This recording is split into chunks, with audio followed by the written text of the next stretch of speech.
Okay, I can already predict that everyone will start hating on this video.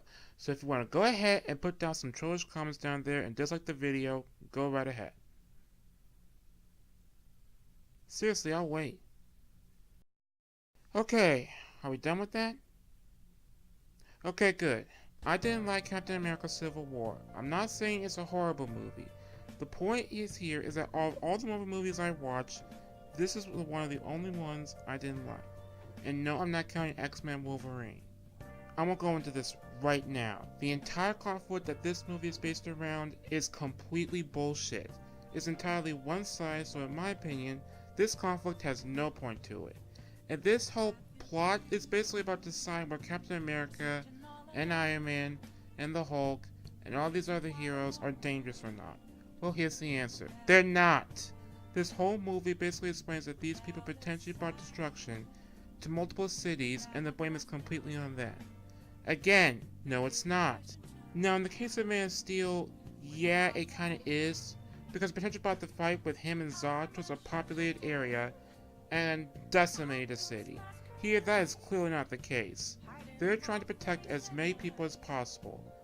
And yet some still think that the Avengers should be controlled and monitored, where there is really no reason to. So yeah, the entire conflict of this movie is pointless. And yet this movie is over 2 hours long. I know most of you guys out there that think that Marvel is completely flawless nowadays and every one of their movies is perfect. Well guess what, it's not. I'm sorry I went through this long rant here, but it had to be said. I will actually build up more valid points as to why this movie isn't great. And all I want you guys to do is listen to my opinions here, or try not to troll me in the comments section. It starts with Bucky's backstory of how he was hypnotized by using a certain set of code words and goes out to kill this random driver who happened to carry some sacks filled with drugs in them. Then it flies forward to present day where the rest of the Avengers, who are still on Earth from the last movie, are hunting down these random criminals who are after some biohazardous material. But things turn to shit when one of the criminals tries to blow himself up and Scarlet Witch accidentally flings him and the explosion towards a building with civilians inside. And this is one of the two actions that will plague the Avengers for the rest of the movie. Every one of them is put at fault, even Iron Man, and he wasn't even there. His name was Charlie Spencer. You murdered him. He's dead. And I blame you. You realize all of them performed many heroic deeds in the past, and nearly saved the Earth twice before, and yet they make one mistake and the Avengers get treated like monsters. And if they were so destructive and bad, why didn't this shit happen until now? Also, by the way, if they really wanted the Avengers to be monitored, why couldn't the people at S.H.I.E.L.D. do that? You know, the organization that made the Avengers in the first place? But whatever, let's not take into account at all. So, they are split up into two groups, Captain America's side and Iron Man's side.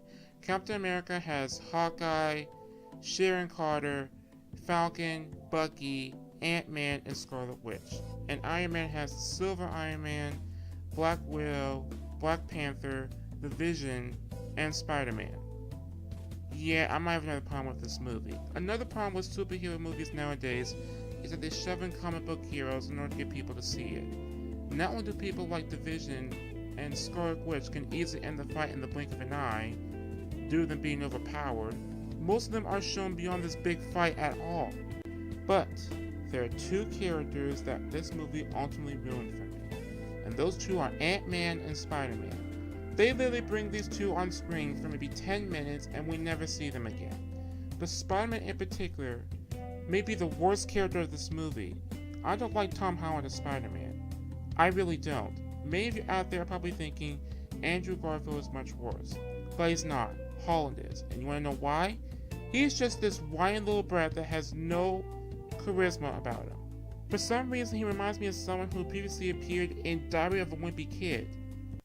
Because he is a wimpy kid. That's all on YouTube though, right? And also let's pretend you haven't seen any of the Spider-Man movies before. Not even the Amazing Spider-Man ones. Let's just look at this movie alone and pretend this is the only time you've seen him, you don't know who Spider-Man is, you know nothing about him.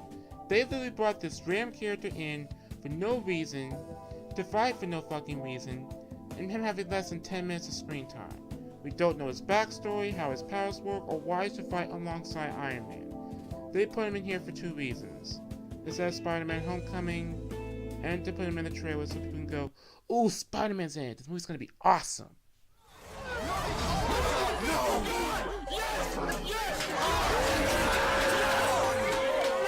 You know when critics point out The Flash and Wonder Woman villain being put on the screen for no reason, but they are perfectly okay with Spider-Man showing up for a few minutes here? I guess the only reason critics are okay with this is because it's a Marvel movie, and they thought Andrew Garfield from The Amazing Spider-Man 2 was worse. If you really wanted to reboot Spider-Man, then give Spider-Man his own movie and establish his character. Instead, you're making the same mistake DC is doing with their movies. Yes, it has the Marvel logo on it, it gets a free pass, so whatever. So, only 4 characters in this movie actually have things going on, and those people are Captain America, Iron Man, Bucky, and Black Panther. The rest are put to the side halfway through the movie or thrown in here entirely. And out of everyone in this movie, the only one who potentially had character development was the Black Panther. All Captain America and Iron Man do is bicker and fight over each other, even though they have little to no reason to be fighting with each other at all, especially near the end of the film. And Bucky's backstory was already established before. I mean, yes, they do reveal a bit more, but they literally reuse some of the same elements from Winter Soldier. Again, the only character with actual development was the Black Panther. Apparently, his father was killed during an explosion, and he starts to get revenge on the person responsible. And since Captain America and Bucky try to make sure the bomber doesn't get killed, and Bucky gets hypnotized again, the Black Panther goes after them too, instead of the people who are actually responsible for all this. All this can simply be solved by the Avengers talking it out or something. Even if Bucky is dangerous due to him being brainwashed, it wouldn't be enough to kill Captain America and anyone else who tries to help him. So, after this big unnecessary fight that also gets the Silver Iron Man killed, Captain America, Bucky, and Iron Man head towards Zemo's base, with Black Panther following them. Oh, let me talk about Zemo for a minute. This villain is pathetic. I don't remember him in the slightest. Yes, he brainwashed Bucky and he killed a bunch of other super soldiers like him. But other than that, there's nothing special about him. Well, he isn't interesting, he barely does anything, and he easily surrenders to Black Panther. He could have easily created more super soldiers to stop him in case they didn't fight or something. But he doesn't do that, and he's just not memorable as a villain.